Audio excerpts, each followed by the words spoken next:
Hi. So, welcome to the AIMI Grand Rounds, a monthly series hosted by the Stanford Center for Artificial Intelligence in Medicine and Imaging, which takes place on the fourth Tuesday of every month.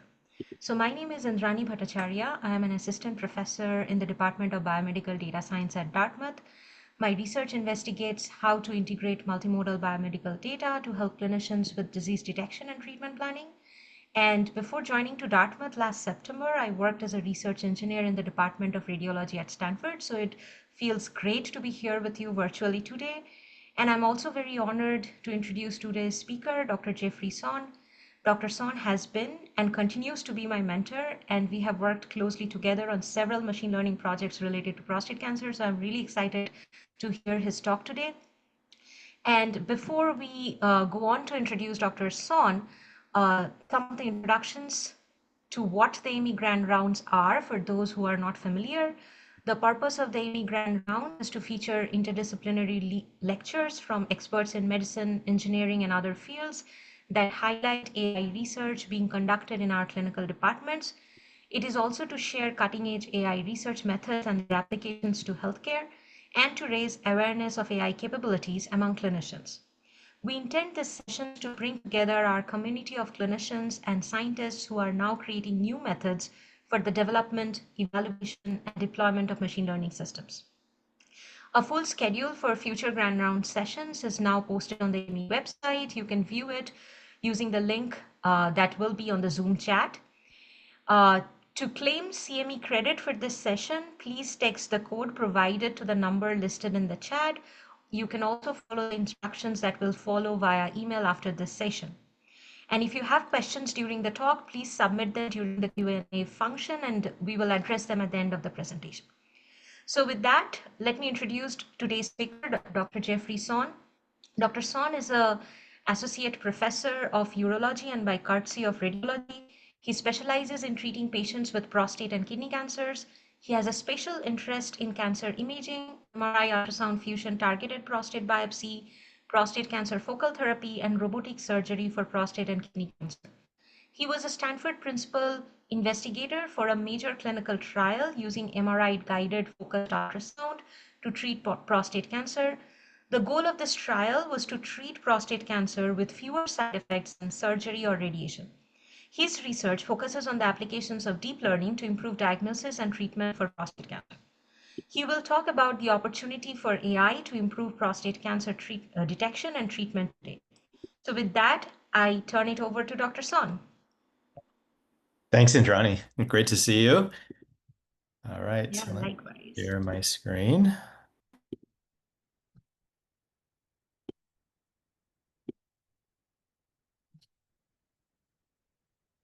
All right, are we seeing the correct screen? Yep, looks good. Yes. Okay.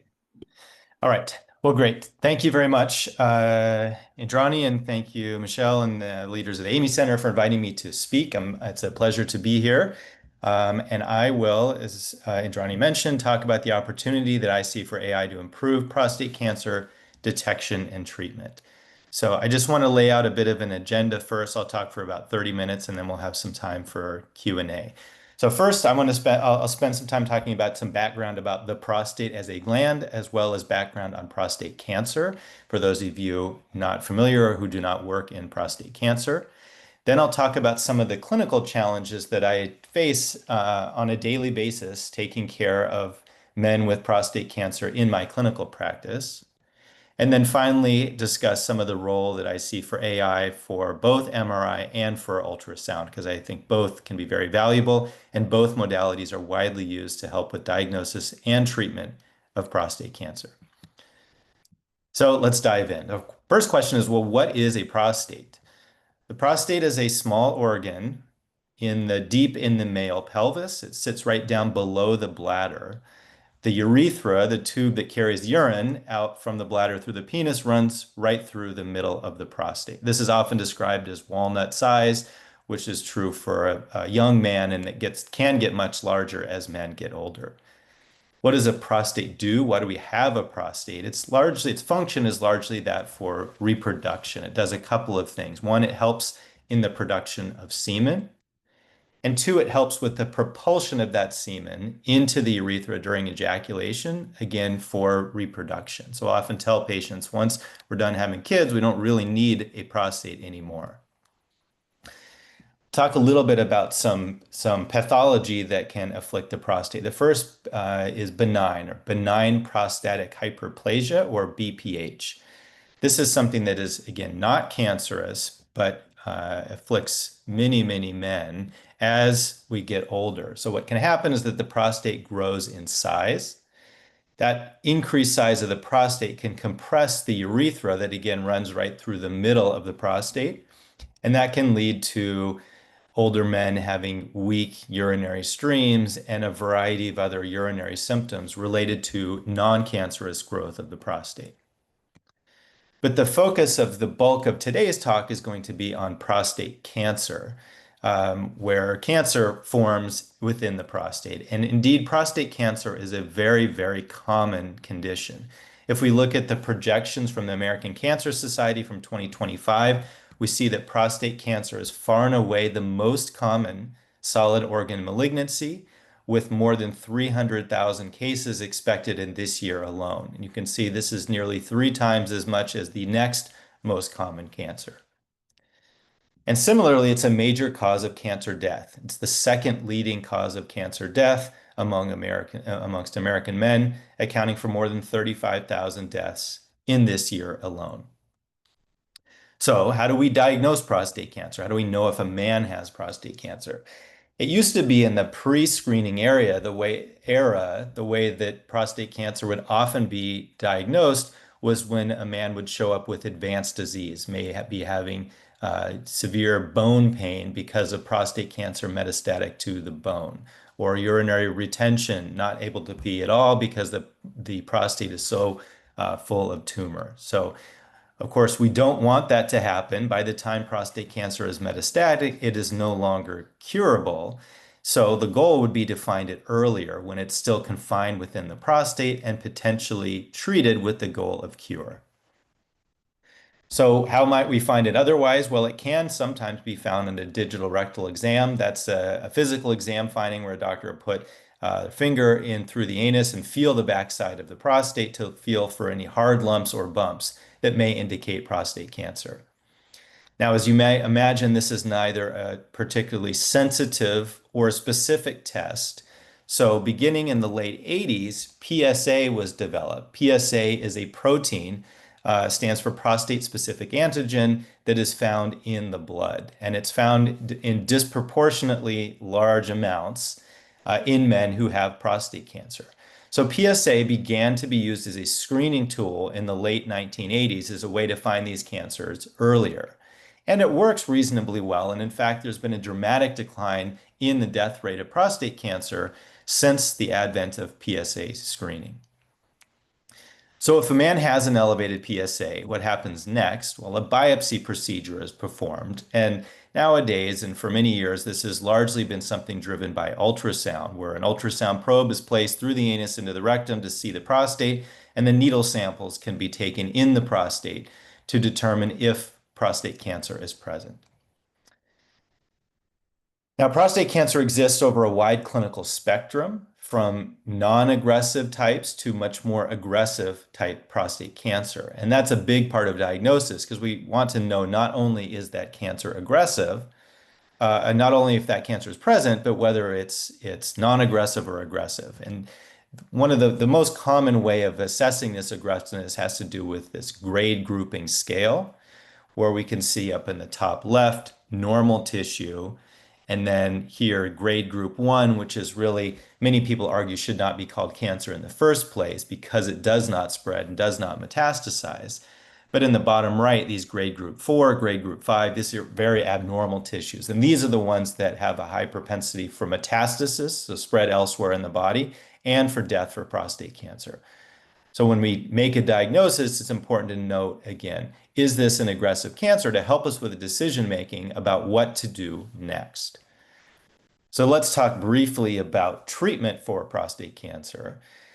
In a man who's, say, elderly and or has a lot of comorbid medical conditions, or has a non-aggressive type prostate cancer, really the best initial approach is something that we refer to as active surveillance, which basically means just monitoring that cancer with repeat PSA, imaging, perhaps biopsies to determine if it's becoming more aggressive or not.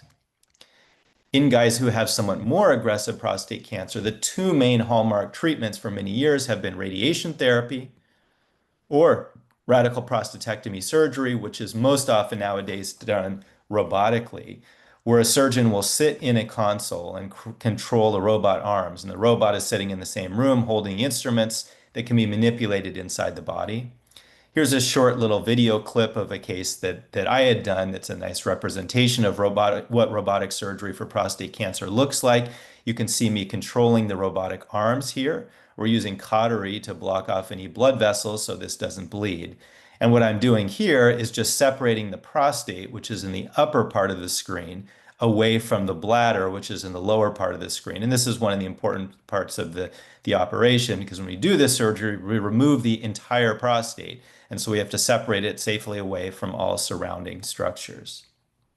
Now, all these treatments, radiation, surgery have side effects.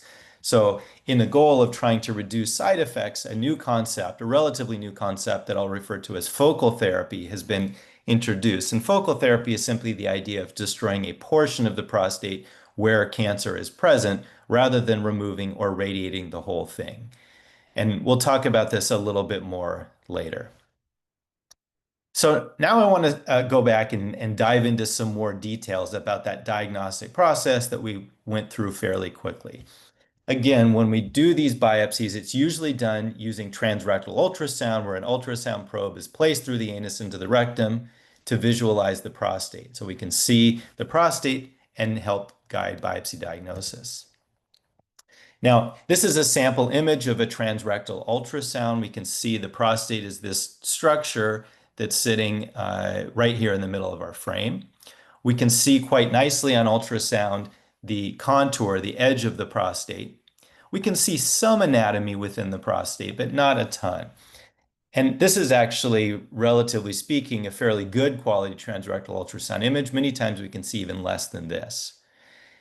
Because transrectal ultrasound has the reputation for not being a very accurate way of visualizing prostate cancer, and deservedly so, the way that prostate biopsy developed is not as a way of finding a specific suspicious area and targeting that area, but instead finding the prostate as an organ overall, and then evenly spaced somewhere between 6 and 12 needle samples throughout the prostate, essentially setting up a search grid, taking samples from each of those areas with the hope of one or multiple of them containing cancer. And this works quite well for particularly large tumors.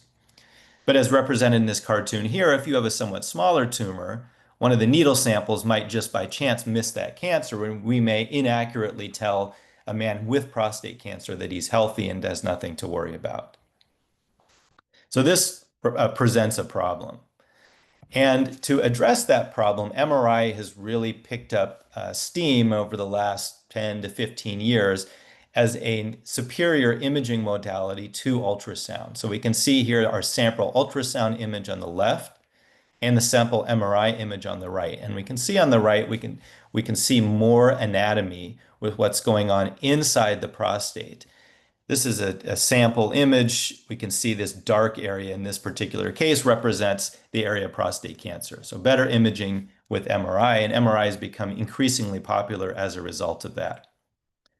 Now, when we do MRI for prostate cancer diagnosis, we're not just looking at a single image, where in fact we're looking often at thousands of images. Here's a subset of one particular case. We refer to this as multi-parametric MRI. In this case, I'm showing our T2 weighted image, our high B-value diffusion weighted image, and our ADC map. And so I'm scrolling through here now, and we can see our prostate is right in the middle of the screen. And we'll go through, and this case is going to represent a fairly typical case of prostate cancer, where we see an area that's dark on T2, that's bright on diffusion, and it's dark on ADC. And this is a very typical appearance of prostate cancer. So weeding through thousands of images to find the appropriate ones to help us determine, is this patient at risk for prostate cancer? And if we're going to do a biopsy, where do we sample?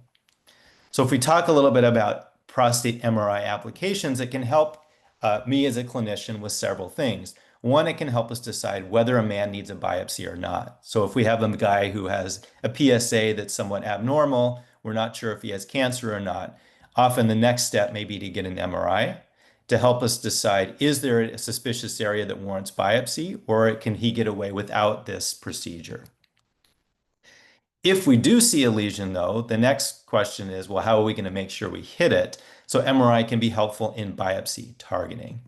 And then finally, as I mentioned a moment ago, focal therapy, the targeted image-guided destruction of just the area of cancer. MRI is very helpful in helping us decide what patient may be a good candidate for that or not. So if we get an MRI and we see an abnormal area, then the question becomes, well, how do we make sure that our needle samples hit the right area? And this is usually, again, done under ultrasound. Ultrasound's present in pretty much all urologist office, and in the US, it's urologists that are doing the lion's share of these biopsies. And starting about 15 years ago, a new technology referred to as MRI ultrasound fusion for targeted biopsy has made use of the MRI information, even when doing a biopsy under ultrasound guidance. And the way that works is after a man will get an MRI, the radiologist will outline any suspicious area in the prostate as well as segment the entire prostate in multiple different planes, thereby generating a three-dimensional model of the prostate based on MRI. At the time then of the biopsy, I'll do the same thing. I'll segment the prostate in multiple planes, so annotating it, generating a similar three-dimensional model of the prostate based on ultrasound. And these devices allow for the alignment or registration of MRI and ultrasound such that we can target any areas that were seen on MRI, even if they are not visible under the ultrasound, which is the technology we're using to actually image the prostate at the time of biopsy. And this has really revolutionized the biopsy diagnosis of prostate cancer, much, much more common than it used to be even 10 to 15 years ago. And this introduces one area where AI can be and indeed is helpful, and that is performing some of these tedious tasks, namely prostate gland segmentation on MRI. This is a time-consuming process because we're doing this on every single patient who's getting a prostate MRI at Stanford. So several years ago, one of Dr. Simon Sorensen, who works with Mirabella Russo and I, developed this model that does prostate gland segmentation, essentially using a UNet type architecture to segment the prostate, and then showed in a publication from 2021 that this took about 30 seconds per case and was far faster than the trained radiology technicians in the 3D lab, who are the ones that are otherwise responsible for doing this. So since this time, we've had every patient who gets a prostate MRI at Stanford, that MRI is fed through this model that performs the segmentation, and then that could be double checked and exported to perform targeted biopsies. So this has been used thousands of times now, and a nice example of a homegrown AI model that performs a relatively straightforward task, can do this more quickly than having a person doing it in each case. So MRI is very, very helpful, but there are some issues, some problems associated, which we'll talk about here for a moment. One is that it's not easy to read prostate MRI. It takes time to develop skill and expertise. We're spoiled here at Stanford. We have a lot of experts who are the ones reading the scan, but if we think in the community where radiologists may be responsible for reading brain and musculoskeletal and chest and in this case prostate, that's a lot to know and a lot to learn. And indeed, I'll see patients on a regular basis who have a scan that's read often in the community, and it's quite clear that that radiologist doesn't have a high level of expertise in reading prostate MRI. So one, AI can be helpful in the setting that we don't just have enough experts in prostate MRI. The second is the lack of structured feedback. In order for any of us to get better at anything, it's helpful to have feedback. And we try to do this here by having a monthly tumor board where we review instructive cases. But in the ideal world, every scan that gets read we would have feedback that's sent a week or two later when the biopsy result comes back to the radiologist so they can know what they called, was it correct or was it not? But we really don't have that system in place. And I venture to guess that almost no place has that sort of structured feedback in place, which makes it really difficult for a busy clinician to improve. And the final thing I'll mention is that the volume of these MRIs is rising very quickly, which puts an even greater strain on the system. This was a paper, again, Dr. Sorensen wrote that was published just last year, where we looked at the number of men who were getting MRIs prior to biopsy. And that number was only about 1% as recently as 2011. So only about 1% of men who were getting a prostate biopsy had had an MRI done before. And that rose really dramatically to 35% as of 2022. This is really quick in medicine where things often take decades to change. And undoubtedly, this number is much higher if we had data available for today. So this, again, is putting a strain on the system, having a lot more MRIs being done, given a lack of widespread expertise. So how do we make this an AI problem? Well, we want to have large data sets with lots of MRI cases, as well as accurate labels to tell us what is our gold standard that we would want a model to predict. So we have that in the form of many men who are getting MRIs prior to radical prostatectomy surgery. After prostatectomy, we're able to slice the prostate in a whole mount fashion, essentially along the same imaging plane as the MRI, and then scan in those slides and have our pathologist go in and annotate where within the prostate is aggressive cancer, where within the prostate is non-aggressive cancer. And then we can register that histology on top of the MRI to generate really high quality labels for training AI models to find prostate cancer on MRI. So this is one nice data set that we have available, several hundred cases of men who had had an MRI and then had prostatectomy surgery.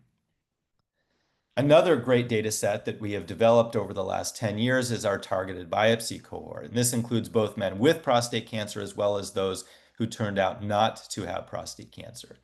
Now, in this case, of course, we do not have the entire prostate to look at, but because we do track these biopsy cores, and there's usually somewhere between 14 to 18 biopsy cores per patient, we know which ones have cancer and which ones do not. And this provides a pretty accurate representation of where cancer is located within the prostate.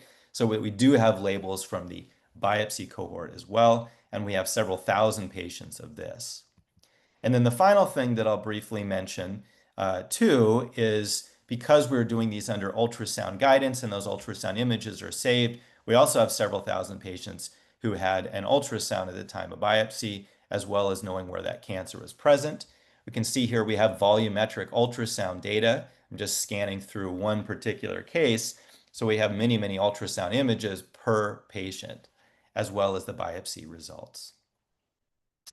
So let's talk about the MRI part and what we've done with AI there. Again, we'll take as an input a multiparametric MRI. Here I'm representing the T2 weighted images as well as the ADC map. We will feed these in after some pre-processing, feed these into a deep learning model, and we've used a variety of homegrown and off-the-shelf models. Dr. Bhattacharya, who introduced me today, was one of the members in our group that wrote one of our seminal papers looking at use of deep learning to find prostate cancer on MRI. And what we're looking for is a heat map or some suggestion to me as a clinician about where these models think cancer may be present. And if so, then where are we going to target at the time of biopsy? Now, undoubtedly, as we all know who work in AI, there are challenges associated with this, particularly regarding generalization. If our data set for training is not fully representative of the population that we're going to use this clinically, that can present a problem. We try to overcome this with having sufficient training data and have accumulated thousands of cases here at Stanford, including quite accurate labels. But in an ideal world, we'd have this expanded beyond cases that are available at Stanford. And there are many research groups who do this in prostate. I'd like to call out one in particular, this PICAI challenge, which was run out of the Netherlands. In this case, they accumulated thousands of patient cases across a number of institutions and then released that data publicly for any team that wanted to enter the challenge in cancer detection on prostate MRI. This was the final leaderboard at the end of the challenge. Our group, led by Mirabella Russo and Cynthia Lee, ended up being the fourth place team in this challenge and the top American team. And so the challenge organizers then took these top 5 models and created an ensemble model and published this work in Lancet Oncology just last year. And so what they did was a multi-reader study where they had 62 expert radiologists as well as the AI model. And they allowed the teams again to train based on a bunch of training data, and then they ran this multi-reader study in an unseen test set. The primary metric was the ROC. The radiologist performance was actually quite good with an AUC value of 0.86, keeping in mind that these are subspecialty experts who are willing to go in and read a few hundred scans. You don't get radiologists who specialize in neuroimaging, for example, that are going to enter a prostate challenge. So these are subspecialty experts. And even then, with that excellent performance, the AI model did even better with an ROC value of 0.91. We can see the curves from the paper here with the radiologist in red and the AI system in blue, with the AI system performing even better. So this was quite impressive. It's still not something that's widely available in clinical practice or some of these companies that are being launched to do this, but it's not widely used as of yet. And one of the reasons why is that we can still run into problems with generalization. This is just a sample case I'll show where we had access to a commercially available model made by one vendor, and they were interested in trying this out on another vendor's scans. And so what I'm showing here on the left is the T2 MRI. On the right is the AI prediction. And I'm just going to scroll through here. And what we can see here, our red arrow is showing us this dark area on the T2, which is a very typical appearance of prostate cancer. And our AI prediction in this case is not predicting any area of cancer. However, as we go back further, now we see this model prediction predicting cancer back here at the very base of the prostate, in an area that any trained radiologist will say, no, that area is in fact not suspicious. So here we have a false negative as well as a false positive, again, with a commercially available product that's being applied on a different data set. So important as we as clinicians and as radiologists trying these systems to make sure that they actually work well using our scans in our patient population so we're not led astray. Now, there are systems that are available that do AI. I just want to give one example. This is a product called Unfold AI. This is a company that was launched out of UCLA. I don't have any financial conflicts with them, but it is something that we use here clinically. This is an AI-based system that helps in particular with planning for focal therapy for prostate cancer. And what it does is it will take as an input the T2 weighted image, as well as the tract biopsy core. So I mentioned earlier when we do these targeted biopsies, we know the location, we save the location of each individual biopsy core, as well as which ones are cancerous and which ones are not.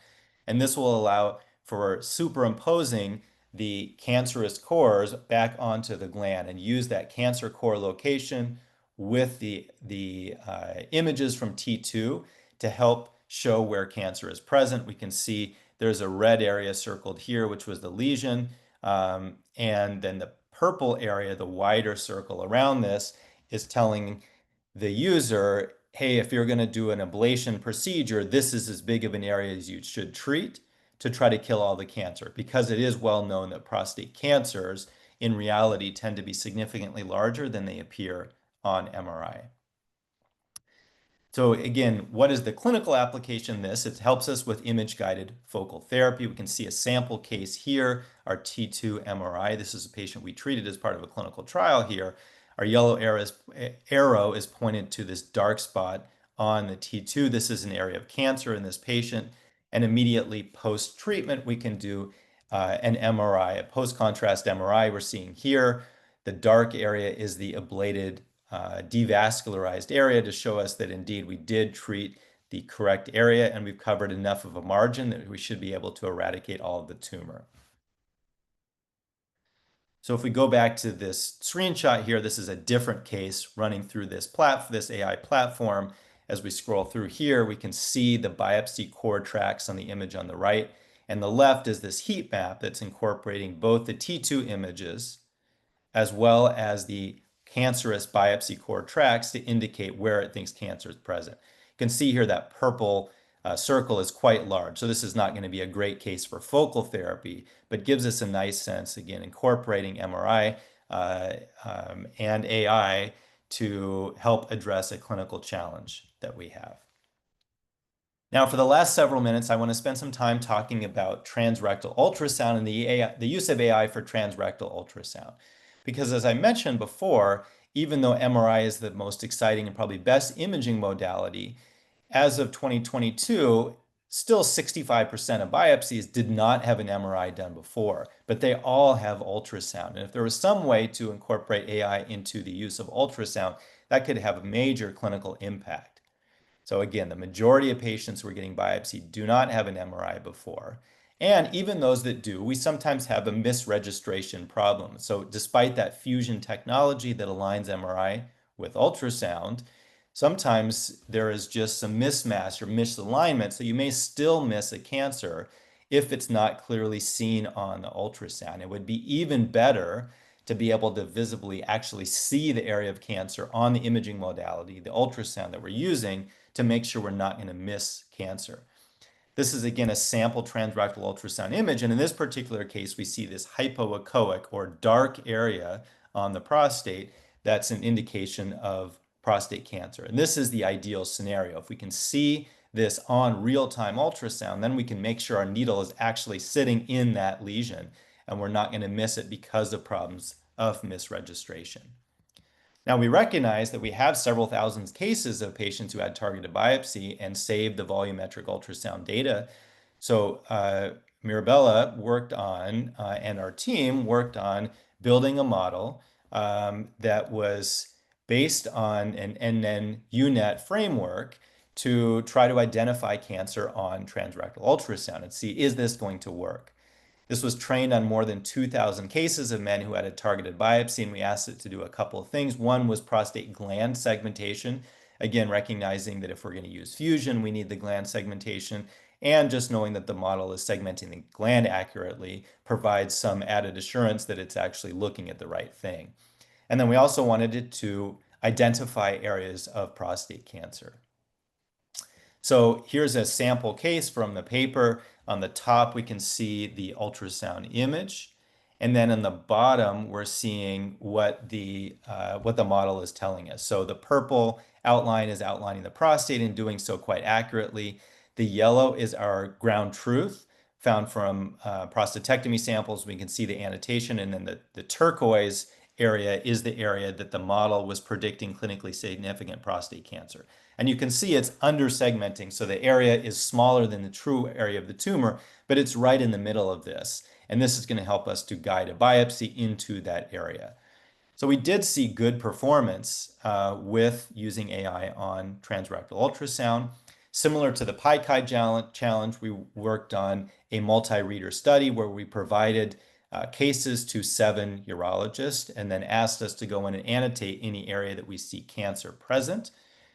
The ROC value for the urologist was 0.65, so better than chance, but not particularly high, although not surprising given that generally speaking, we're not even looking at the ultrasound images to do anything other than finding the prostate. And the ROC value of the AI was much higher at 0.82. We can see in the figure on the left, ROC value is much better for the AI model than it was for the urologist. In particular, it was particularly better in sensitivity, lower specificity, but better in sensitivity, and overall much better performance than the trained urologists who are looking at this, finding 42% more cancers. So we presented this work at our AUA, the American Urological Association meeting over the last couple of years. And in fact, over all else, including the MRI work, this is the one that's in many ways generated the most interest because urologists who use ultrasound on a regular basis see the great clinical value of such a thing if it became available for clinical use. So in conclusion, it's my view that AI is beginning to and will continue to help both radiologists and urologists with reading MRI and ultrasound, both of which are important imaging modalities for diagnosis and treatment for prostate cancer. Um, Even though MRI is becoming more popular, the majority of biopsies are still done using ultrasound alone, which is why we're continuing to work on building models that work with ultrasound. But MRI will continue to grow and is growing. So we remain very interested in AI for MRI for the reasons I mentioned earlier, that we don't have widespread expertise, and it's tough for us as busy clinicians to continue to improve. So I think AI will play an important role. We all recognize some of the pitfalls of AI, namely that it can sometimes not generalize appropriately, and we try to overcome that by having enough training data with good labels. Really important that we have AI plus radiologist studies. We're not expecting this to become an autonomous system that will do this all on its own. So we want to be able to run these AI models, provide that feedback to radiologists to allow them to accept or reject that suggestion. And we do need these sort of prospective trials to determine, is this truly going to be clinically helpful? And at this point, all set, and I'm happy to take any questions. We can enter some in the chat, and if people have questions offline afterwards, you can reach me at my email address here. Thank you all. Happy to take questions.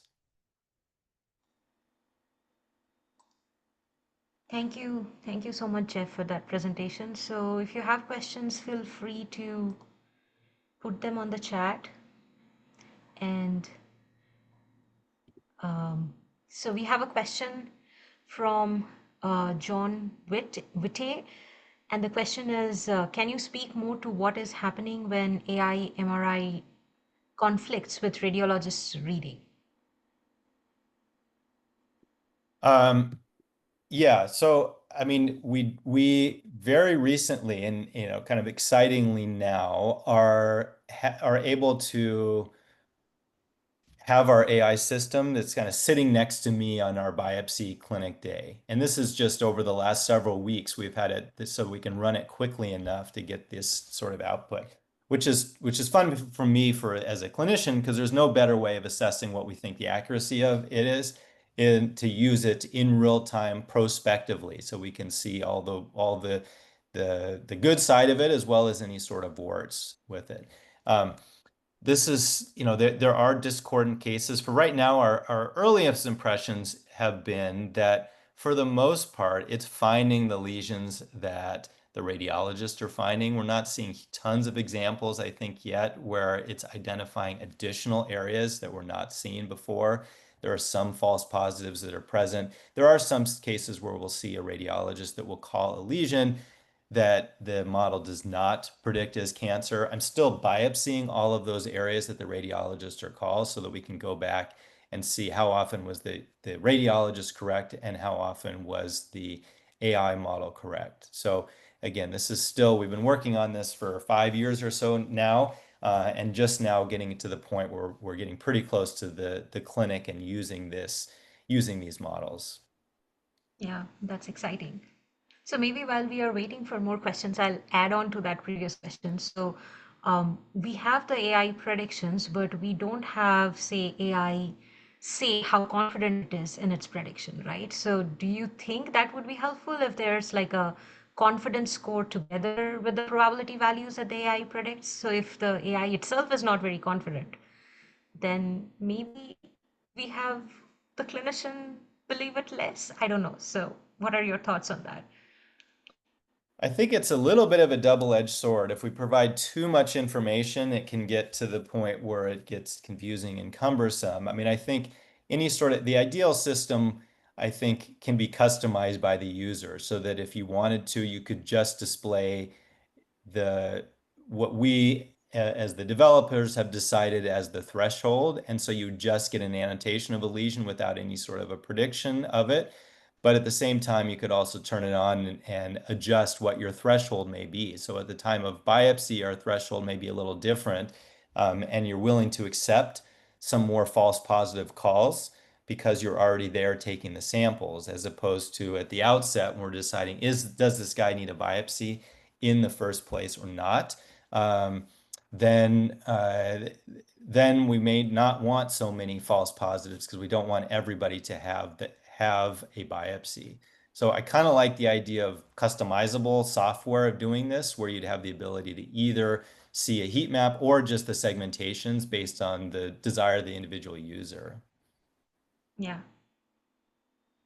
Um, and you did mention that generalizability is one of the major issues right now for the widespread adoption of this methods into the clinic. And we do have like several commercial systems.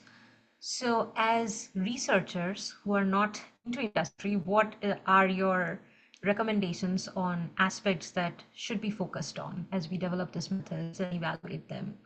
Like generalizability is definitely one of them, but are there other issues that you think we should address or focus our attention so that they are clinically translational? Hmm. Yeah, I mean, I think as of now, and there are systems that are out there, but not anything that we're using here. I think there's one it's currently being vetted, although I haven't seen it yet. Um, and one of my general impressions is that when we've had people who have approached us to ask for this. What I'd like to do is just be able to try out their model on 10 of our cases just to get a general gut feel. And there often been some hesitance to do so.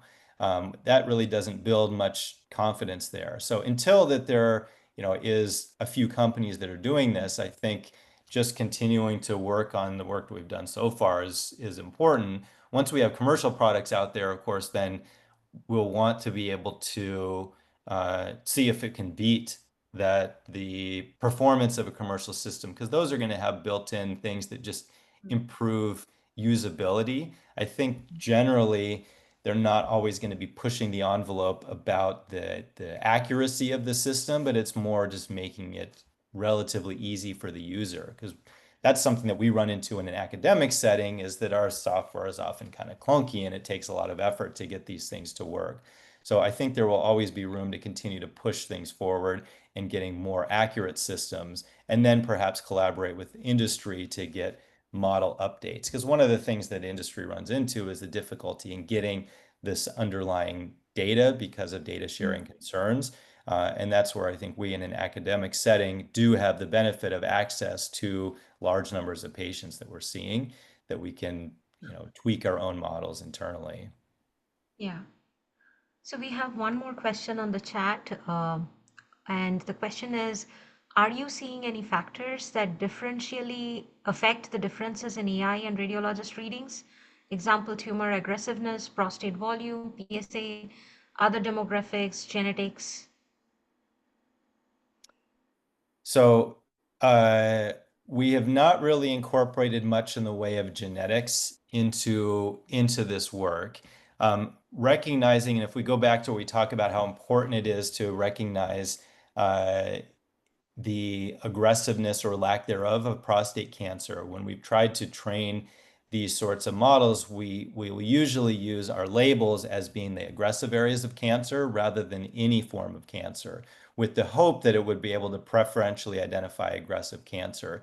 Because that's something that it's very difficult for us as humans to know. I mean, generally speaking, the things that show up clearly in the MRI are more likely to be aggressive, but there are plenty of non-aggressive cancers that do show up on MRI. So that's work that Indrani, you worked on quite a bit in trying to preferentially identify aggressive cancer. And as you know, it turns out to be a difficult challenge, both for humans and both for, as well as for AI, to try to identify um, the aggressive components of the cancer. So, for me, I suspect that these models, at least in the near term, may get close to the level of our expert users, but really, in my mind, it may be if a system works quite well, the hope is to help an expert do what they do more quickly, to perhaps just do a pre-read.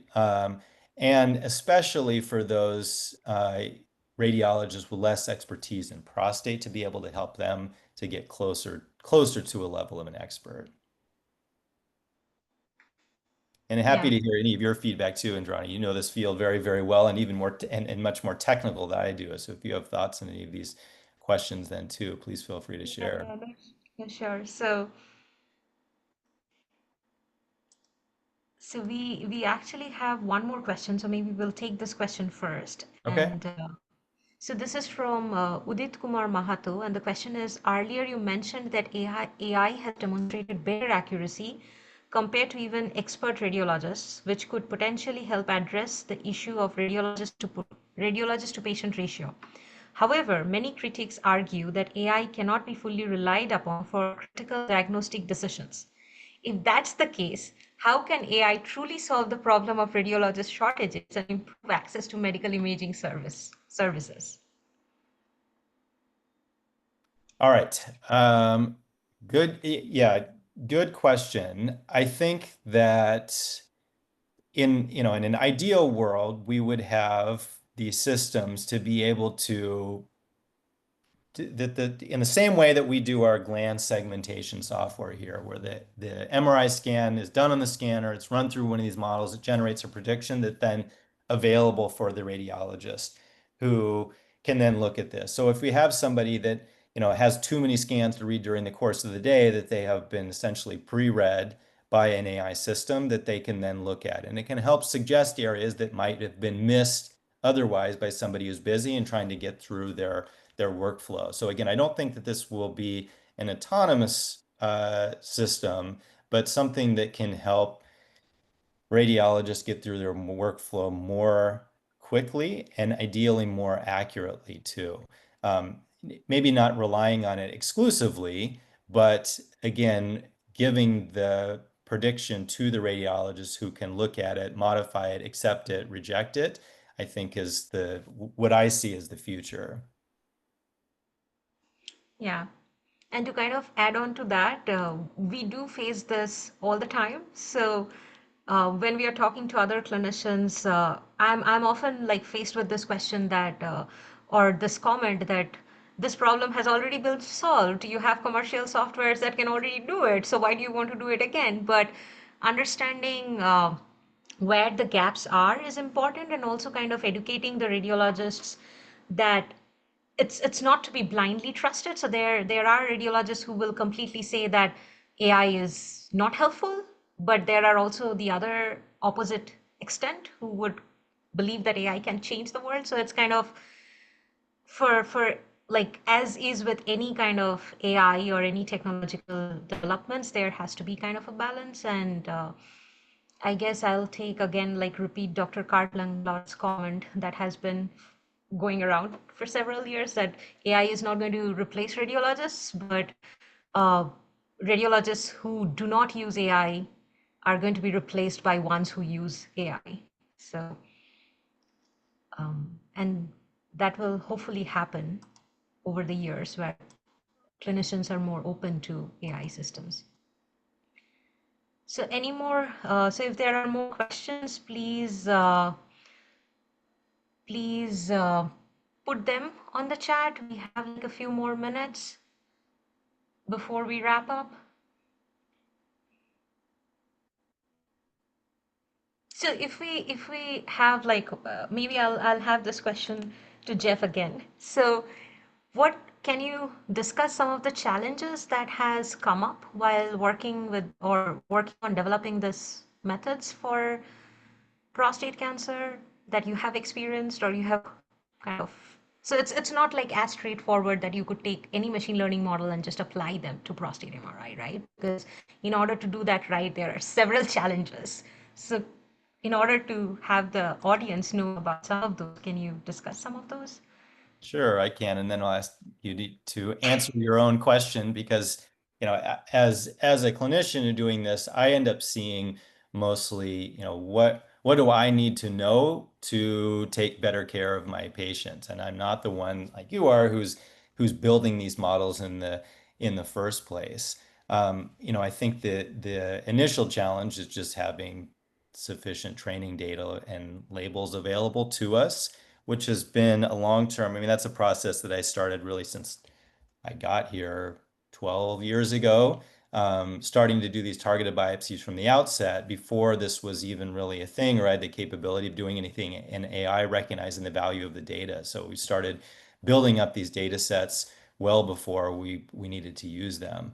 I think the one thing that we have that's been really nice here is the labels, that we've put a lot of time and effort into doing it. So I mentioned that PICAI challenge earlier, and in those cases, it's basically just a point that will say cancer or no cancer, and some of their labels are just AI generated without necessarily having pathologic confirmation of them.